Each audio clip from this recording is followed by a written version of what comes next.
আমি প্রতিশোধ নেবই। গোটা গ্রাম জ্বলবে আগুনে, প্রতিশোধ আমি নেবই।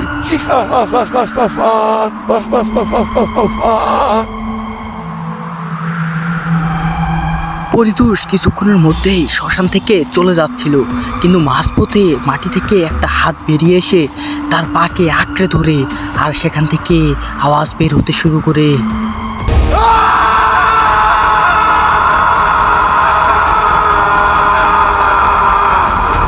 যাই হোক, পরবর্তী সিনে রাতের বেলা খেতে বসেছিল নিতাই। সে খেতে খেতে বলল, যাক বাবা, মরেছে ভালো হয়েছে, বিদায় হয়েছে। সারাদিন একদম জ্বালিয়ে খাখা করে দিত। এই নে নে নে, ভালো করে বাতাস দে। যা বলেছো দাদা, বাড়িতে যদি অমন লক্ষ্মী ছাড়া বউ থাকি, তার সাথে কি সংসার করা যায়? তোমার কষ্ট দেখে আমারই কষ্ট লাগা শুরু করেছিল।